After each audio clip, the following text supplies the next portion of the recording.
Okay, problem number 11. So the diagram below shows the graphs. They give us two functions between 0 and 1.5. Write down an expression for the vertical distance p between the graphs of f and g. So I want to know how far is it from here down to here. So this would be like some value of y, maybe, what does that look like, 11 minus maybe 7. So if I knew the y values, I would subtract the bottom y value from the top y value. Okay, so the distance p is the top y value minus the bottom y value. Well, how do I get the y values? I get the y values by using my functions. So to get that distance p, I would get it by taking the top value, which is the line g. That's the y value from the top line. And I would subtract the y value from the bottom curve, and I would get the y value by doing 1 plus e to the 2x. So that would get me my distance between the two graphs. Okay, so I could simplify this. So p is equal to 10x plus 2 minus 1 minus e to the 2x. Combine like terms, p is equal to 10x plus 1 minus e to the 2x. Okay, so I've simplified that a little bit. Okay, given that p has a maximum value somewhere in here, find the value of x at which this occurs. All right, so to find the maximum or minimum of a function, what I want to do is take its derivative. If I take its derivative, I'll be able to find out where the max or the minimum is. So I am going to say the derivative then of p, I'm going to do it piece by piece. The derivative of 10x is just 10. The derivative of 1 is 0. And the derivative of, let's put my minus sign, the derivative of e to the 2x is e to the 2x times the derivative of 2x, which is 2. Because remember this, I'd have to do like some u substitution. This is the same as e to the u, where u is equal to 2x. The derivative of u is equal to 2. So, and the derivative of this is e to the u, so I multiply that times the derivative. There it is. Okay, so watch out for that chain rule. All right, so if I simplify this, I get 10 minus 2 e to the 2x. Now I need to maximize it. So to maximize it, I'm looking for where the slope is 0. So I'm going to set it equal to 0. Find the maximum values. We want to know where is the slope 0, so we're going to set this equal to 0. So minus 10 from both sides. Divide both sides by negative 2. Okay, when my x is in the exponent, I'm going to rewrite this as a logarithm. So since it's a base e, I'm going to use natural log. So natural log of 5 is equal to 2x. And then to get x by itself, I'm going to divide by 2.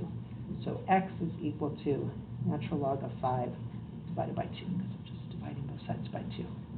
Okay, so that would be the x value at which this occurs. Since this is not a calculator activity, I am just going to leave it like that. I can't simplify that because I do not know what the natural log of 5 is. All right, the graph of f of x only, okay, f of x is 1 plus e to the 2x, is shown below. When x is a and y is 5, let's see, when x is a, y is equal to 5. All right, so this point right here, even though it doesn't look like it, it looks like 4.5, but it says y is 5. When x equals a, y is equal to 5. Okay, this is starting to bug me. The last problem, was it the last problem or a couple problems ago, had a picture that didn't really look right. This one doesn't look right either. That makes it look like it's 4.5. But they're saying when x is a, y is 5. That's what this says. Okay, find, the inverse function. We haven't seen that in a while. Find the inverse function of f. Okay, so f of x, let's copy it down again, is equal to 1 plus e to the 2x. So I rewrite it as y equals. So to get the inverse function, I switch the x and the y. So x equals 1 plus e to the 2y. And then I have to solve it again for y. So I'm going to minus 1 from both sides. And just like before, to get the exponent out of there, I need to rewrite it in logarithmic form. So natural log base e of x minus 1 is equal to the exponent.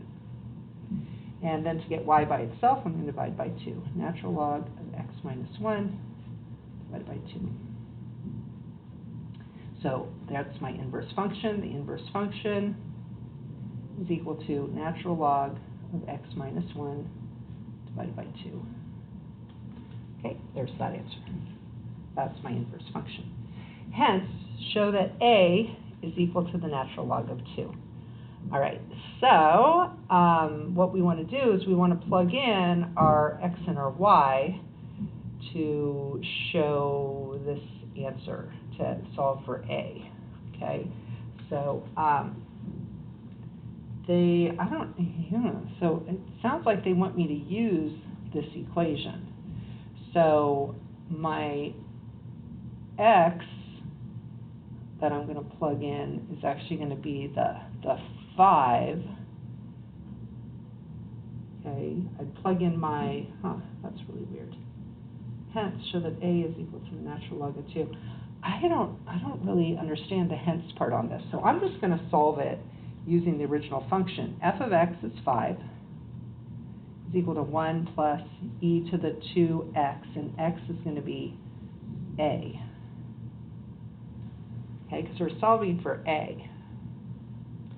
And somehow they wanted me to use this, but to use this was our y, and this is our x. So I suppose we could have done it with that. I guess we could have done it with that, but I kind of like doing it with this. But when they do say hence, they generally want you to use this. So the inverse function swaps the x and the y.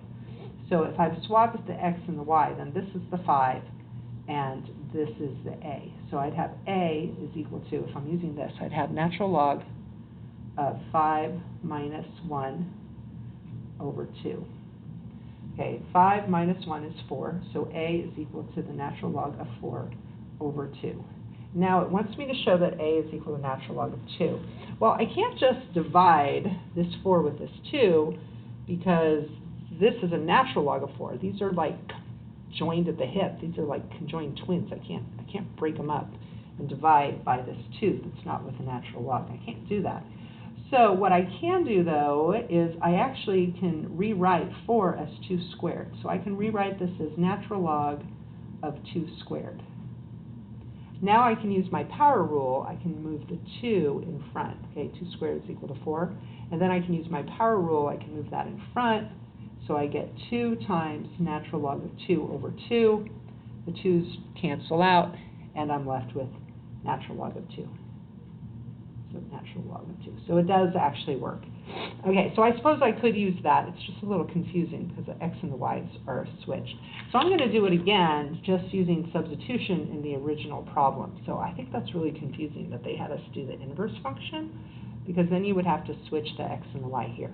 All right, so I'm going to solve this. So this would give me 5 minus 1 is equal to e to the 2a. 5 minus 1 is 4. It's equal to e to the 2a. Rewrite it in logarithmic form. Natural log of 4 is equal to 2a. Divide both sides by 2. And I get a is equal to the natural log of 4 over 2. And again, I can't just divide those straight away, so I would rewrite 4 as 2 squared. Okay, it's coming up here. Over 2. And then I can use my power rule to write that in front. So 2 times natural log of 2 over 2, and then 2 divided by 2, I can divide that out, and I'm left with natural log of 2 equals a. All right, so I thought that was a pretty confusing problem. And don't worry, I'm not going to give you something that requires you to use that many logarithm rules, unless it's maybe like a super extra credit type problem. Okay, the next part, though, we should be able to do. The region shaded in the diagram is rotated through 360 degrees around the x-axis.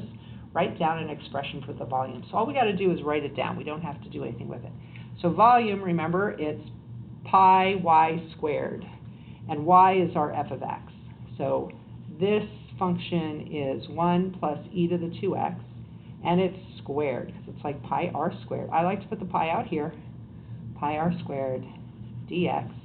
And then it's going from 0 to a, but now we know what a is. A is natural log of 2. So we would have it like that. Okay, and that's it. That's all I have to do.